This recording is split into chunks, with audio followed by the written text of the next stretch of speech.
can we just immediately address the elephant in the room? So if you look at the higher education price index in US, so I studied at UC Berkeley for a brief period, and exactly to your point, there are expensive buildings to be maintained, right? And they're pretty from the outside, but once you get in them, it's like, okay, fine, right? The chairs aren't that good, but it looks good from the outside.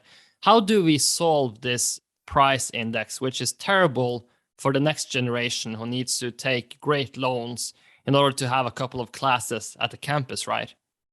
It doesn't seem right, at least. No, I fully agree with you.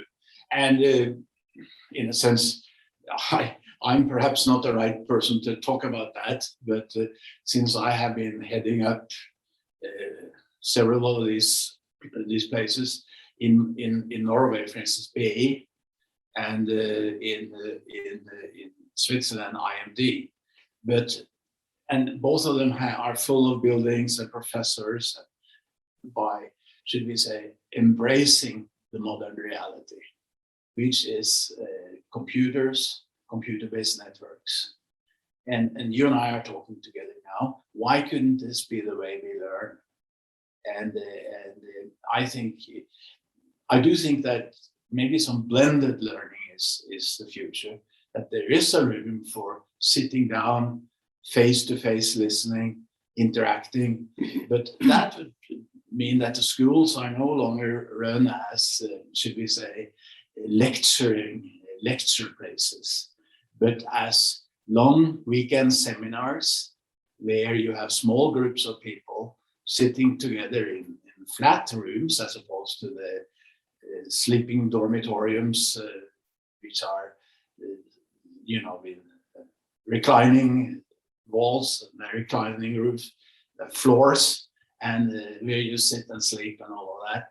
But where you sit down around the round tables and listen to everybody else in the best sense of networking, and where the professor is more of a, should we say, a conductor and somebody who also learns, rather than somebody who rattles off some piece of nonsense that he or she has done for 20 years and there's nothing new in it.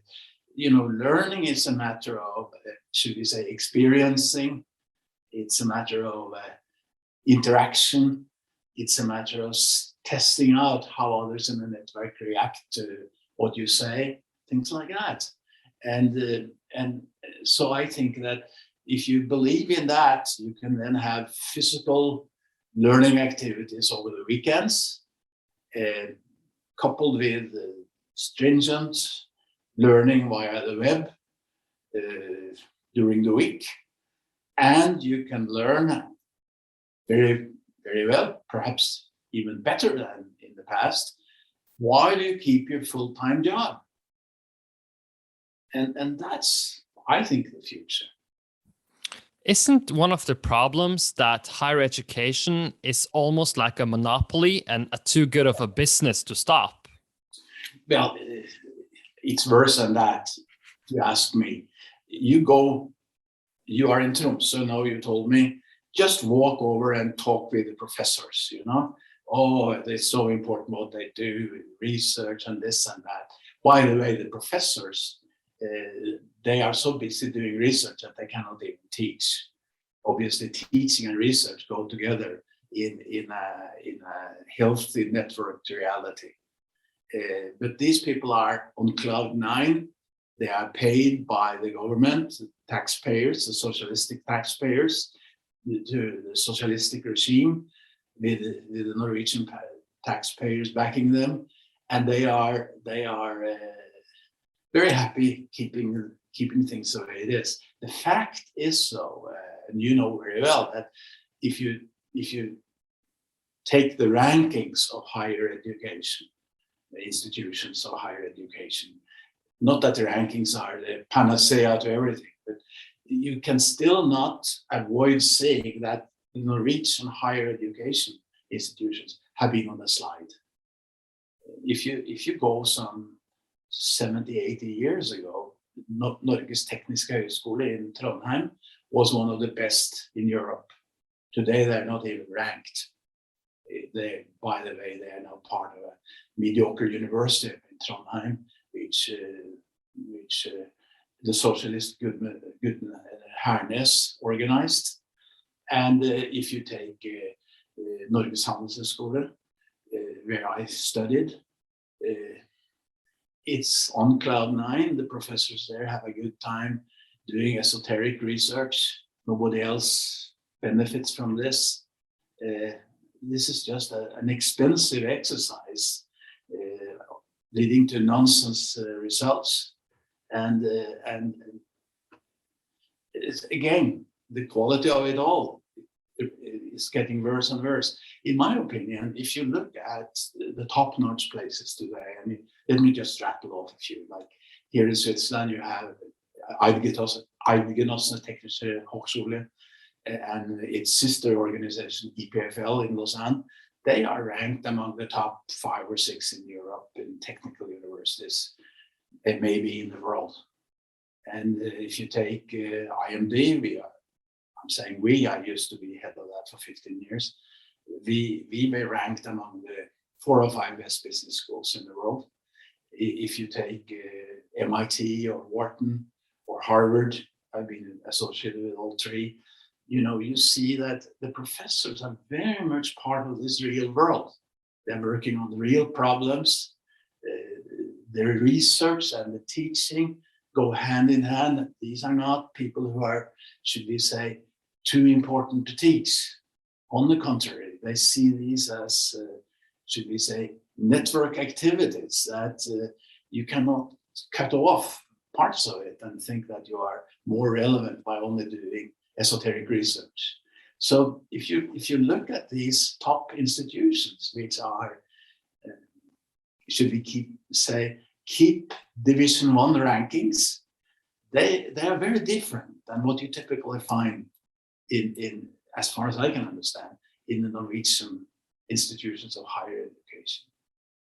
Let's be very practical. So if you're listening to this conversation and are in your 20s, or if you have a child who is in that age, what's the best advice in terms of higher education? And I think it's very important to separate doctors, lawyers, where you need to have sort of like a law or a sort of like teaching. You have to be in school in order to have your profession or be able to do it. Let's separate that from the business world, right? Because in business, you can pretty much do whatever you want if you're driven, smart, and talented, right? Yeah, well, let's stick to business education. And as you know, you have, when I was growing up and I got a reasonably good examen, I basically had 3 choices. I could be a medical doctor, and if so, I would study at University of Oslo, Faculty of Medicine, or I could go to the technical university in Trondheim, or I could go to Norges Handelshøyskole. If I went anywhere else, I would have, in a sense, wasted my good artium. So it was very much a reputation-driven reality. I happened to end up at NHH, the Norwegian School of Economics and Business. And in a sense, at that time, if you studied there and graduated from there, the difficult thing was to get in, by the way, not to get through.